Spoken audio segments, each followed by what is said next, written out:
Então vamos lá, pessoal, vamos começar enfim essa jornada.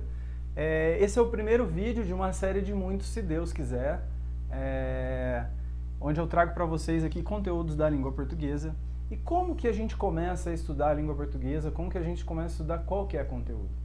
A gente começa primeiro tentando entender a relevância desse conteúdo para as nossas vidas. Isso é muito importante.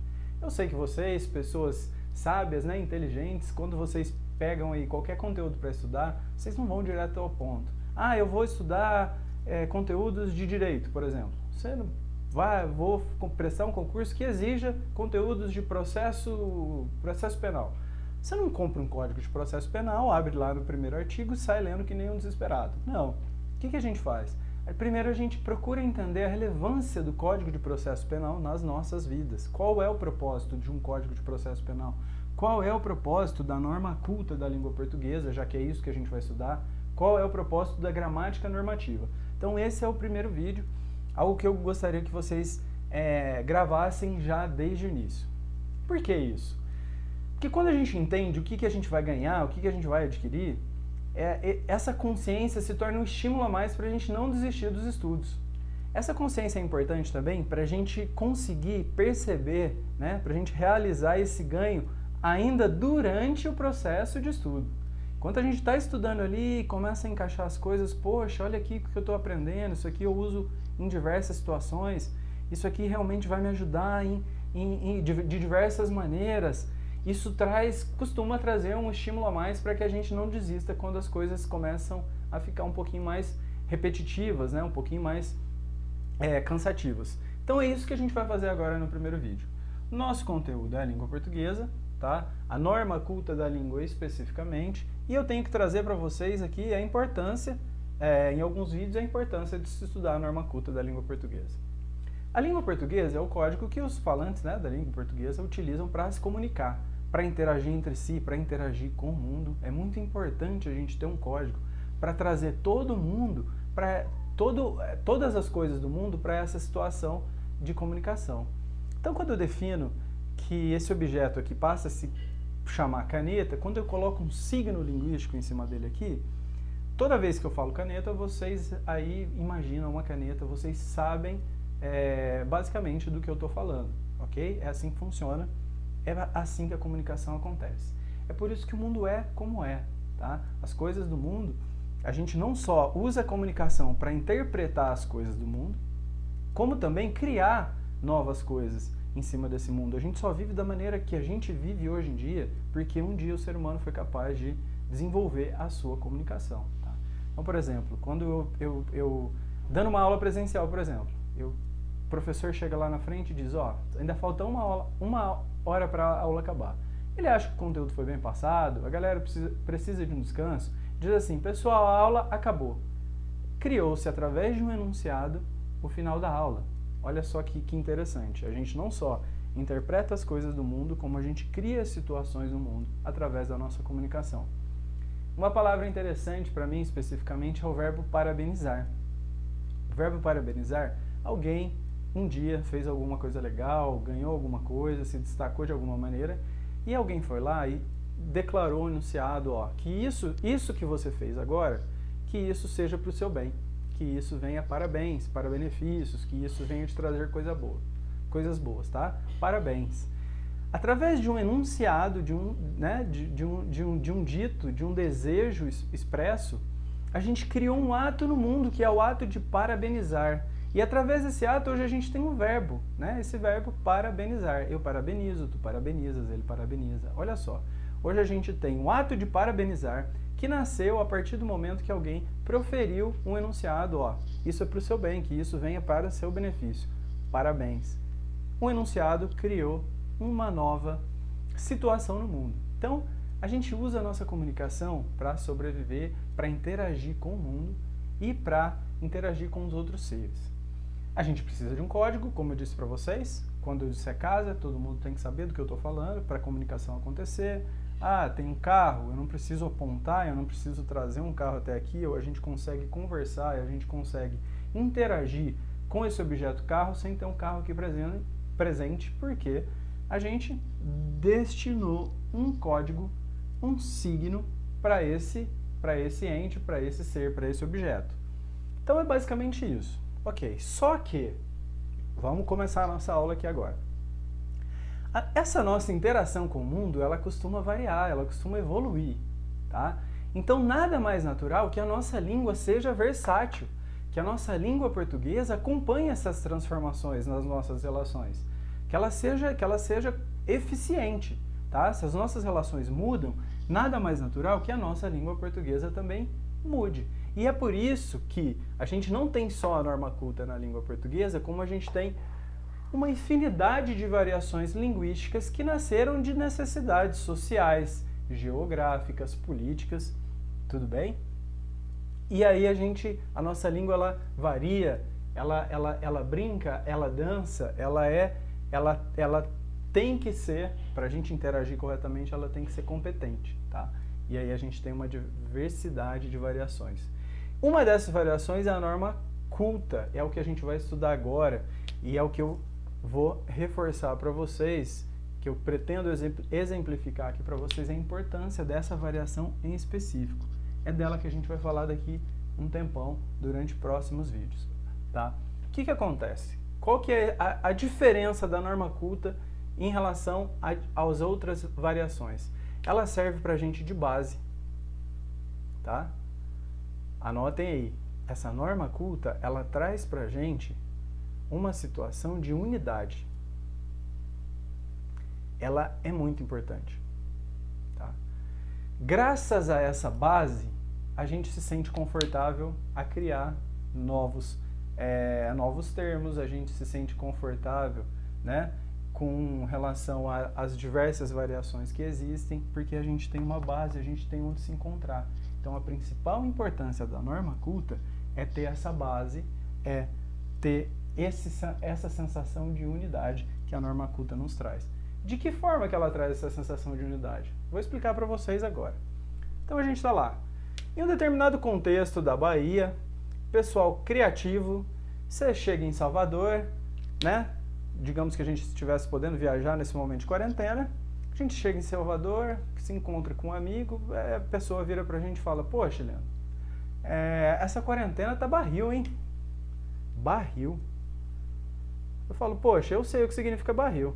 Barril é aquele recipiente, né, que a gente guarda as coisas, líquidos principalmente, mas a quarentena tá barril. Não faz sentido pra mim. Essa quarentena tá recipiente. O que significa a palavra barril? A língua varia, a gente brinca com ela, surgem as variações, mas onde é que a gente se encontra? Como é que a pessoa que usa barril está familiarizado com esse termo em uma região específica do nosso país? Explica para mim o que significa barril, recorrendo à norma culta da língua. Olha aqui a sua importância. Ela vai buscar algum termo mais conhecido no país inteiro, algum termo que já está solidificado, que já está mais estabelecido, né? Um termo amplamente divulgado no país inteiro, certo? Que traz essa unidade, todo mundo conhece, para me explicar o que significa a palavra barril. Ó, barril aqui, Leandro, significa difícil. Ó, essa quarentena tá difícil. Essa quarentena tá complicada, né? Essa quarentena tá tensa. Agora sim, graças à norma culta da língua, eu consegui entender o que significa barril. Então, olha só a importância da norma culta. Uma das importâncias, esse é o começo da nossa jornada, é o que eu tinha que dizer para vocês em primeiro lugar, tudo bem? A gente continuou, saiu da Bahia, foi lá para Goiás. Goiás, o pessoal tem um termo que se chama rensga. Rensga. Saí da Bahia, peguei o avião, fui lá para Goiás, viajando aí sem poder na quarentena. Vamos imaginar uma situação hipotética aí. Fui recebido por uma amiga lá, ela olha para mim e fala: Rensga, você por aqui? Eu paro e fico pensando: poxa, Rensga? Será que ela gostou de me ver? Será que não gostou? O que significa rensga? Como que essa pessoa que usa normalmente esse termo vai explicar para mim o que significa rensga? Novamente, olha lá. Ela vai recorrer a uma variação que já está estabelecida, que todo mundo conhece, que serve de base, que liga todas essas variações, que traz essa sensação de unidade para me explicar o que significa Rensga. Ah, Leandro, Rensga significa... é uma interjeição de surpresa. Ah, significa oba, né? Pode significar nossa. E aí, através da norma culta, através de uma variação que serve de base, que já está mais estabelecida por uma série de fatores, não vou entrar aqui nessas questões históricas e de linguística, tá? Inclusive, vou aproveitar para deixar a dica, quem quiser saber mais sobre variações linguísticas, tem um livro excelente que se chama A Língua de Eulália, do escritor Marcos Banho. É uma história muito interessante, descontraída, onde a gente aprende tudo isso de maneira narrada, tá? Não é um livro técnico não, tá bom? É um livro interessantíssimo, fica a dica aí para quem quiser conhecer mais sobre as variações linguísticas, tá? Então, a norma culta aqui por certos contextos aí, era a língua falada em Minas, São Paulo, Rio de Janeiro.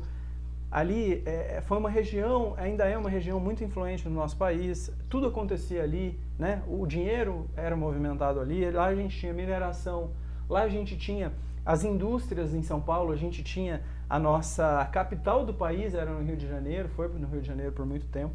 Então, essa variante da língua, né, se estabeleceu por uma enormidade de fatores, tá? Se difundiu pelo país inteiro e hoje ela é usada nas escolas, ela é usada como base para a língua portuguesa. E aqui é uma coisa importante que eu quero dizer para vocês. Esse resto todo aqui está errado? Não, de maneira nenhuma, tudo isso faz parte da língua portuguesa, tá? São ferramentas que a gente tem para se comunicar em determinadas situações, em determinadas regiões, tá?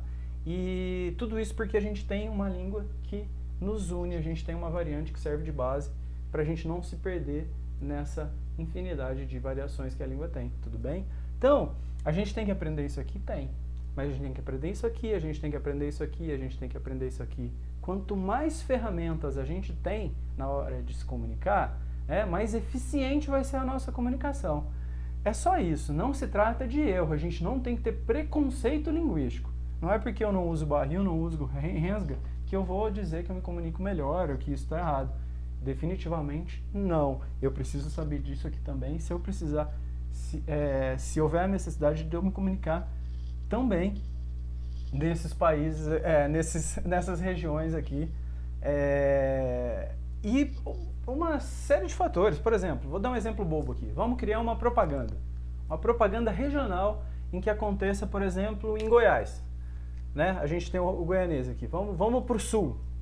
Isso acontece em todo lugar. Né? Lá a gente tem a palavra piá, por exemplo. A gente tem a palavra vina.